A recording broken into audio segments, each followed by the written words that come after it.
আপনি কখনো লক্ষ্য করেছেন, যখন মানুষ খুব বেশি ক্লান্ত হয়ে যায়, যখন সে সব দরজা থেকে হতাশ হয়ে যায়, যখন তার মনে হয় যে এখন কেউ নেই, তার মন থেকে আপনা আপনি বের হয়, ইয়া আল্লাহ। এই কথা কেউ শেখায় না, এটা মন আপনা আপনি শিখে নেয়, কেননা মন জানে যে আসল শান্তি কোথায়। কিন্তু প্রশ্ন এটাই, যখন মন আল্লাহ বলে, তো আসলেই কি হয়? এটা কি শুধুমাত্র একটা কথা, নাকি এর পেছনে এমন কোনো বাস্তবতা আছে যা আমাদের পুরো জীবন বদলাতে পারে? আমাদের মধ্যে অনেকেই জিকিরে আল্লাহকে অনেক সহজ ভাবি। কিছু কথা পড়ে নেয়া, তাসবির দানাগুলো নেয়া, আর বাস। কিন্তু বাস্তবতা হলো এটা যে জিকির শুধুমাত্র জবানের আমল নয়, এটা মনের সম্পর্ক। যখন জবান আল্লাহ বলে তো আওয়াজ তৈরি হয়, কিন্তু যখন মন আল্লাহ বলে তো এক সম্পর্ক তৈরি হয়। আর এই সম্পর্কই মানুষকে সেখান থেকে সামলায় যেখানে অন্য কেউ সামলাতে পারে না। আপনি কখনো অনুভব করেছেন, আপনি মানুষের সাথে কথা বলেন, আপনার দুঃখ বলেন, কিন্তু মন তারপরও ভারী থাকে? কেন? কেননা মানুষ শুনে তো নেয়, কিন্তু অনুভব করে না। কিন্তু যখন আপনি আল্লাহর সাথে কথা বলেন তো কিছু বদলাতে লাগে, আপনার ভিতরে শান্তি নেমে আসে, এমন শান্তি যা কথায় বয়ান করা যায় না। এটাই সেই মুহূর্ত হয় যেখানে মানুষ সত্যিই বোঝে যে সে একা নয়। কিন্তু আমরা এখানে একটা অনেক বড় ভুল করি। আমরা আল্লাহকে তখন মনে করি যখন আমরা ভেঙে যাই, যখন আমরা কাউকে পাই না, যখন আমরা চারদিক থেকে হতাশ হয়ে যাই, যখন জবান আল্লাহ বলে তো আওয়াজ তৈরি হয়, কিন্তু যখন মন বলে তো এক সম্পর্ক তৈরি হয়। আর এই সম্পর্কই মানুষকে সেখানে সামলায় যেখানে অন্য কেউ সামলাতে পারে না। আপনি কখনো অনুভব করেছেন, আপনি মানুষের সাথে কথা বলেন, আপনার দুঃখ বলেন, কিন্তু মন তারপরও ভারী থাকে কেন? কেননা মানুষ শুনে তো নেয়, কিন্তু অনুভব করে না। কিন্তু যখন আপনি আল্লাহর সাথে কথা বলেন তো কিছু বদলাতে লাগে, আপনার ভেতরে শান্তি নেমে আসে, এমন শান্তি যা কথায় বয়ান করা যায় না। এটাই সেই মুহূর্ত হয় যেখানে মানুষ সত্যিই বোঝে যে সে একা নয়। কিন্তু আমরা এখানে একটা অনেক বড় ভুল করি। আমরা আল্লাহকে তখন মনে করি যখন আমরা ভেঙে যাই, যখন আমরা কাউকে পাই না, যখন আমরা চারদিক থেকে হতাশ হয়ে যাই। কিন্তু আমরা কি কখনো এমনটা ভেবেছি যে যদি আমরা ভেঙে যাওয়ার আগে আল্লাহর সাথে জুড়ে যাই তো হয়তো আমরা এতটা ভাঙবই না? এটাই জিকিরের আসল শক্তি। এটা শুধুমাত্র ভাঙা হৃদয়কে সামলায় না, বরং মানুষকে ভাঙা থেকেও বাঁচায়। কোরআনে আল্লাহ তাআলা বলেন, তুমি আমাকে স্মরণ করো, আমি তোমাকে স্মরণ করব। একটু এই কথাকে অনুভব করুন। আপনি একটু সাধারণ মানুষ, জমিনে বসে আছেন, আপনার রবকে স্মরণ করেন। আর সেই রব, যিনি পুরো দুনিয়ার মালিক, তিনি আপনাকে স্মরণ করেন। এই ভাবনায় মনকে বাড়িয়ে দেওয়ার জন্য যথেষ্ট। এটাই সেই সম্মান যা অন্য কোনো জিনিসে নেই। কিন্তু আমরা এর থেকে দূরে কেন? আমরা সব জিনিসের জন্য সময় বের করে নেই, মোবাইলের জন্য, মানুষের জন্য, দুনিয়ার কাজগুলোর জন্য। কিন্তু আল্লাহর জন্য কি আমরা কখনো মন থেকে ভেবেছি? যদি আমরা দিনে শুধুমাত্র 5 মিনিটও আমাদের রবকে দেই তো আমাদের জীবনে কি পরিবর্তন আসতে পারে? শুধুমাত্র 5 মিনিট, যেখানে আপনি কাউকে কিছু প্রমাণ করবেন না, যেখানে আপনি কাউকে দেখানোর জন্য না বসেন, শুধু আপনার রবের জন্য একাকিত্বে, নীরবভাবে, আর তারপর মন থেকে বলেন, ইয়া আল্লাহ।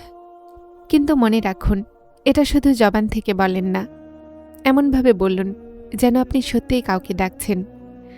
এমনভাবে বলুন যেন আপনার আর আল্লাহর মধ্যে কোনো পর্দা নেই।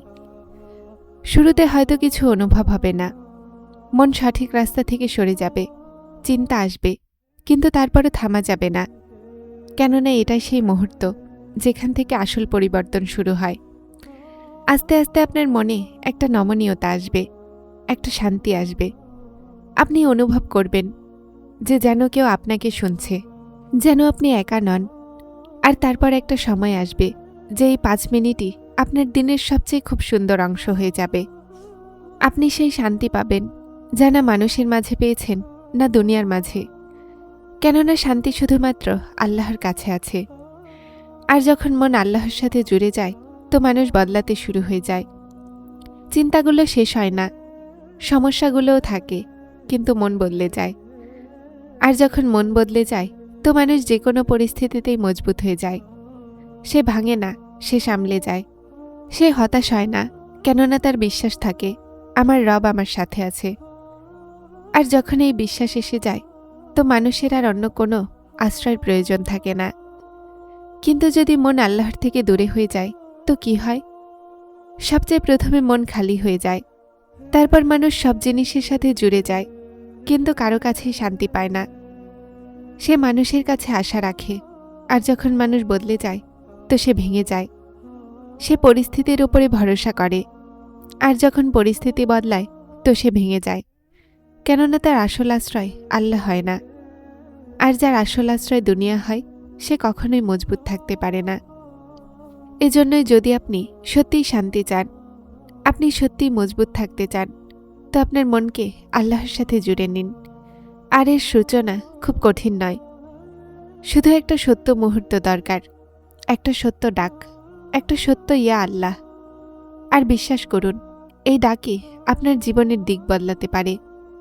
কিন্তু এখানে একটা প্রশ্ন তৈরি হয়, যখন আল্লাহ এতটা নিকটে আছে, যদি তিনি আমাকে শোনেন, যদি জিকির এতটা ক্ষমতা রাখে, তো আমরা এতটা কষ্টের মধ্যে দিয়ে কেন অতিক্রম করি? কেন কিছু অন্তর বারবার ভেঙে যায়? কেন কিছু মানুষেরা এতটা নীরবতার সাথে দুঃখ সহ্য করে যে কেউ খবরও পায় না? হয়তো আপনিও ওই সময় দেখেছেন যখন আপনি কাউকে মন থেকে চেয়েছেন, কিন্তু সে আপনার হয়নি। যখন আপনি কারো উপর ভরসা করলেন, কিন্তু সেই আপনাকে ভেঙে দিল। যখন আপনি সবার জন্য ভালো চেয়েছেন, কিন্তু বদলে একাকিত্ব পেয়েছেন। আর তারপর একটা সময় এমন আসলো যে আপনি নিজেকে বললেন, এখন আমার আর শক্তি বাকি নেই। এটা সেই মুহূর্ত হয় যেখানে মানুষ বাইরে থেকে নয়, ভেতর থেকে ভাঙে। আর সবচেয়ে আজব কথা হলো এটা, যে এই দুঃখকে কেউ দেখতেও পায় না। আপনি মানুষের সামনে হাসেন, সাধারণ কথা বলেন, মজবুত দেখা দেন, কিন্তু যখনই আপনি একা থাকেন, মনের দেয়ালগুলো ভাঙতে লাগে। সেই প্রশ্ন যা আপনি কাউকে জিজ্ঞাসা করতে পারেন না, সেই অশ্রু যা আপনি কাউকে দেখান না, সেই নীরব চিৎকার যা শুধুমাত্র আপনি শোনেন, এই সব কিছু আল্লাহ দেখছেন। আপনি ভাবেন হয়তো আপনার আওয়াজ কোথাও যাচ্ছে না, কিন্তু বাস্তবতা হলো এটা যে আপনার প্রতিটা ডাক বাইরে নয়, সোজা আরশ পর্যন্ত যাচ্ছে। আর সেই রব যিনি আপনাকে তৈরি করেছেন, তিনি আপনার দুঃখ সম্পর্কে উদাসীন নয়।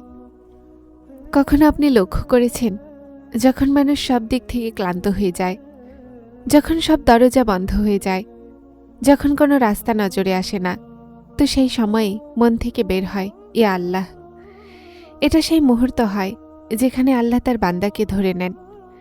কিন্তু আমরা অনেক সময় বুঝতে পারি না। আমরা এটা চাই যেন আমাদের কষ্ট সাথে সাথেই শেষ হয়ে যায়, আমাদের দোয়াগুলো জলদি কবুল হয়ে যাক। যদি আল্লাহর তারিকা আলাদা হয়, তিনি শুধুমাত্র পরিস্থিতি বদলান না, উনি প্রথমে বান্দাকে বদলান। তিনি আপনার মনকে মজবুত বানান, আপনার ভেতরে সবর তৈরি করেন, আপনাকে এমন শক্তি দেন যা আপনি আগে থেকে কখনো অনুভব করেননি। আপনার মনে হয় যে আপনি ভেঙে যাচ্ছেন, কিন্তু বাস্তবে আপনি তৈরি করছেন। আপনার মনে হয় যে সবকিছু শেষ হয়ে যাচ্ছে, কিন্তু আসলে একটা নতুন সূচনা তৈরি হচ্ছে। আল্লাহ যখন কোনো বান্দাকে তার নিকটবর্তী করতে চান, তো প্রথমে তাকে দুনিয়ার আশ্রয় থেকে দূর করে দেন। মানুষ দূরে সরে যায়, সম্পর্কগুলো বদলে যায়, আশ্রয় ভেঙে যায়, আর মানুষ ভাবে আমার সাথে কেন এমন হচ্ছে। কিন্তু বাস্তবতা হলো এটা, আল্লাহ আপনাকে তার জন্য বেছে নিচ্ছেন। তিনি আপনাকে শিখাচ্ছেন যে আসল আশ্রয় কে। যখন কেউ আপনাকে শোনে না, তো আল্লাহ আপনাকে শিখান যে কথা শুধুমাত্র আমার সাথেই বলো। যখন কেউ আপনার সাথে চলে না, তো আল্লাহ আপনাকে স্মরণ করায় যে আমি তোমার জন্য যথেষ্ট। এই পরীক্ষা শাস্তি হয় না, এটা নিকটে যাওয়ার রাস্তা হয়। যারা চ্যানেলটিতে নতুন এসেছেন তারা হেদায়েত চ্যানেলটিকে সাবস্ক্রাইব করে আমার সাথে থাকুন এবং অবশ্যই ভিডিওগুলোকে লাইক শেয়ার করবেন। আসসালামু আলাইকুম।